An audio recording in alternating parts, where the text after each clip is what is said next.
America హర్మూజ్ను బయట నుంచి దిగ్బంధించింది. America నావిక దిగ్బంధనం కొనసాగిస్తే రెడ్ సీని బ్లాక్ చేస్తాం.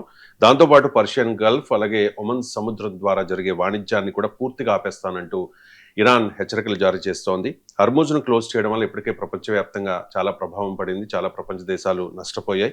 ఇప్పుడు ప్రొఫెసర్ గారు, రెడ్ సీని మూసేస్తే దాని ప్రభావం ఎంత? ఇరాన్ వ్యూహం ఏంటి? అంటే ప్రభావం చాలాసార్లు చెప్పుకున్నాను. ఇప్పుడు మీకు గ్లోబల్ ఎనర్జీ సప్లైస్లో 20% మీకు స్టేట్ ఆఫ్ హర్మూజ్ ద్వారా పోతుంది. రెడ్ సీ ద్వారా అయితే గ్లోబల్ ట్రేడ్లోనే 12% పోతుంది, అన్ని రకాల వాణిజ్యం. సో అందువల్ల ఇష్యూ రెడ్ సీ ప్రభావం ఏంటని మనం చాలాసార్లు చెప్పుకున్నాం. ఇష్యూ ఇరాన్ ఎందుకని ఈ స్థాయిలో హెచ్చరిక చేసింది, అది క్రిటికల్ క్వశ్చన్. సో ప్రభావాలు మనం అందరికి తెలిసిందే. ప్రభావాలు ఆల్రెడీ స్టేట్ ఆఫ్ హర్మూజ్ మూసేస్తే మనం చూస్తున్నాం కూడా. అందువల్ల ప్రభావం తెలిసిన విషయమే. కానీ మనకు అర్థం చేసుకోవాల్సిన విషయం, ఒకవైపు ఈ సమయంలో అంటే మళ్ళీ చర్చలు జరుగుతాయి, రెండవ దఫా అంటున్నారు 19th or 20th రోజుల్లో. మళ్ళీ మీకు యుద్ధం ఇక చివరికి వచ్చిందని ట్రంప్ మళ్ళీ కొత్తగా మాట్లాడుతున్నాడు. 2 రోజుల్లో చర్చలు అంటున్నారు. ఇలాంటి పరిస్థితుల్లో ఇరాన్ ఇంతటి సీరియస్ హెచ్చరిక ఎందుకు చేయాల్సి వచ్చింది, అది క్వశ్చన్. సో మీకు కేవలం స్ట్రేట్ ఆఫ్ హర్మూజే కాదు, మీకు బాబెల్ మండబ్ అంటారు రెడ్ సీ. ఈ బాబెల్ మండబ్ ఏంటంటే యూరప్కు ఏషియాకు లింక్ అది. So narrow stretch of water హూతీలు ప్రభావం చూపెట్టగలిగే ఒక అవకాశం ఉన్న ప్లేస్ ఇది. సో ఈ బాబెల్ మండబ్ ద్వారా మేము షిప్స్ను అడ్డుకుంటామని మాత్రమే కాదు, గల్ఫ్ ఆఫ్ ఒమన్ అంటే ఒమన్ సముద్రంలో కూడా షిప్లను అడ్డుకుంటాం, పర్షియన్ గల్ఫ్లో కూడా అడ్డుకుంటాం అంటున్నారు. అంటే కంప్లీట్ ఒక స్ట్రేట్ ఆఫ్ హర్మూజ్ అనేమో ఇరాన్కు ఒమన్కు మధ్యలో ఉన్నదే మాత్రం. దీంతో ఈ బ్లాకేడ్ అనేది యుఏఈ, పాకిస్తాన్, యమన్ ఒక రీజనల్ బ్లాకేడ్గా మారుతుంది. ఇప్పుడు లోకల్ బ్లాకేడ్తోనే ఇంత ఇబ్బంది పడుతుంది ప్రపంచం, దీన్ని రీజనల్ బ్లాకేడ్గా మారిపోతుంది. అంటే ఒక రకంగా యూరప్కు ఏషియాకు మధ్య ట్రేడే ఆగిపోతుంది. సో అంత సీరియస్ కాన్సిక్వెన్సెస్ ఉండే పని ఎందుకు చేయాల్సి వస్తుంది అంటే, ఇరాన్ వాస్తవంగా మనకు అర్థం కావాల్సింది, ఈ యుద్ధం February 28 మొదలు కాకముందు ఈ state of Hormuz was completely free. A షిప్ను ఎవరు అడ్డుకోలే, ప్రశాంతంగా నడిచింది. సో ముందు నుంచి ఇరాన్ చెప్తూ వచ్చింది, మాపై కనుక యుద్ధం చేస్తే మేము స్టేట్ ఆఫ్ హర్మూజ్ మూసేస్తాం, మాకు రైట్ టు డిఫెండ్ ఉంటుంది యునైటెడ్ నేషన్ చార్టర్ ప్రకారం అని. అన్నట్లే ఇరాన్ నుంచి అమెరికా పైన ఒక్క అటాక్ లేదు, కానీ అమెరికా ఇరాన్ను దాడులు చేయడం మొదలుపెట్టింది.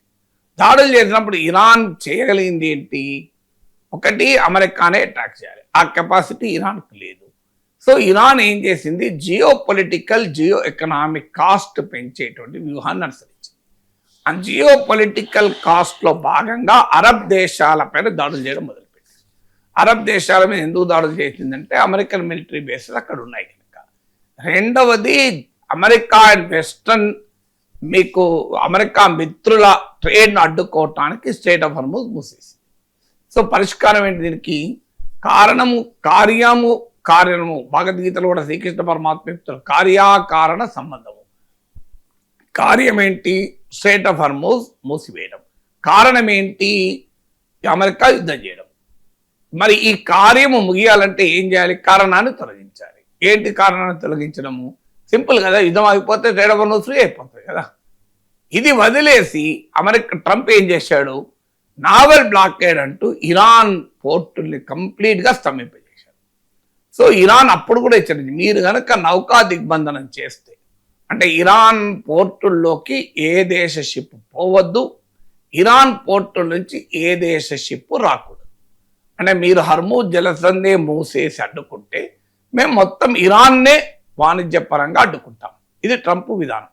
సో క్లియర్గా అంతకుముందు ఇరాన్ ఏం చెప్పింది, అమెరికా మా పైన దాడులు చేస్తే మేము అమెరికా మిత్ర దేశాలైన గల్ఫ్ దేశాలపైన దాడి చేస్తాం.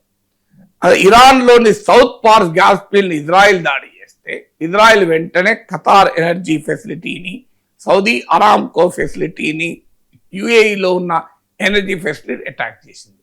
ఇరాన్ కార్గైలాన్లోని మిలిటరీ ఇన్ఫ్రాస్ట్రక్చర్ అమెరికా అటాక్ చేస్తే గల్ఫ్ దేశాల్లో ఉన్న American military base Iran attack చేసింది. ఇప్పుడు నెక్స్ట్ ఏంటి, అమెరికా ఇరాన్ను నావల్ బ్లాకేడ్ చేస్తే మీరు మా రేవుల్ని బ్లాక్ చేస్తే మేము మీ మిత్రుల రేవులన్నిటిని బ్లాక్ చేస్తాం. సో అందుకే ఇప్పుడు ఇరాన్ ఈ red sea blockade, gulf of Oman blockade, Persian gulf blockade చేయడం ద్వారా దీన్ని కేవలం మా ఇరాన్నే బ్లాక్ చేయడం కాదు, రీజన్ మొత్తాన్ని బ్లాక్ చేస్తాం. ఎలాగైతే ఇరాన్ మిలిటరీ ఫెసిలిటీస్ అటాక్ చేస్తే అమెరికా మిత్ర దేశాల ఇన్ఫ్రాస్ట్రక్చర్ పైన ఇరాన్ అటాక్ చేసింది. ఇరాన్ ఎనర్జీ ఫీల్డ్ పైన అమెరికా ఇజ్రాయెల్ దాడులు చేస్తే ఇరాన్ వెళ్ళి గల్ఫ్ దేశాల ఎనర్జీ ఫీల్డ్స్ అటాక్ చేసింది. ఇప్పుడు ఇరాన్ను నౌకా దిగ్బంధనం చేస్తే అమెరికా మిత్ర దేశాలను కూడా నౌకా దిగ్బంధనం చేస్తే ఇరాన్ మొదలైంది. అందులో భాగంగానే రెడ్ సీ బ్లాకేడు, ఒమన్ సముద్రం గల్ఫ్ ఆఫ్ ఒమన్ బ్లాకేడు, అలాగే మీకు పర్షియన్ గల్ఫ్ బ్లాకేడ్ వైపుగా ఇరాన్ వెళ్తుంది. అంటే ఒకవైపు ఏమో 2 రోజుల్లో చర్చలు జరుగుతాయి, యుద్ధం చివరి దశకు వచ్చిందని చెప్పి ఈ సిచ్యువేషన్ ఇంకా వర్సెన్ చేస్తున్నాడు ట్రంప్ కాదా. సో అందువల్ల మీకు ఒక బ్లాకేడ్ను ఫ్రీ చేయడానికి మరో బ్లాకేడ్ పరిష్కారం అవుతుందా? మీకు ఒకవైపు 1 వే ట్రాఫిక్లో మనం వ్యతిరేకిస్తాం అని చెప్పి 2 వే ట్రాఫిక్ను ఆపేస్తారా? ఎవరైనా లాజిక్ ఉంది కదా. సో మీకు పరిష్కారం అంటే ఏంటి అసలు? మీరు ఉదాహరణకు మీరు ఒక పూట అన్నం తిన్నాను అని చెప్పి వాడు అన్న నిరసన చెప్తాడు ఇంట్లో, దానికి ఏం చేయాలి? నువ్వు ఒక్క పూట అన్నం తిన్నావా, నేను 4 పూట అన్నం పెట్టా, అదైతే పరిష్కారం. సో ట్రంప్ విచిత్రమైన పరిష్కారం, ఇరాన్ హర్మోజును బ్లాక్ చేసి మొత్తాన్ని బ్లాక్ చేస్తా అంటే ఎవరికి నష్టం? ప్రపంచానికి నష్టం కదా. ఇప్పుడు సౌదీ అరేబియా ఒత్తిడి చేస్తుంది అమెరికా మీద, మీ నావెల్ బ్లాకెట్ ఎత్తేయండి మాకు అన్యాయం జరుగుతుంది అని. చైనా వాడు హెచ్చరిస్తున్నాడు మా షిప్లో అడ్డుకుంటే మంచిగా ఉండదని. So where is Trump going అనేది క్వశ్చన్ కదా.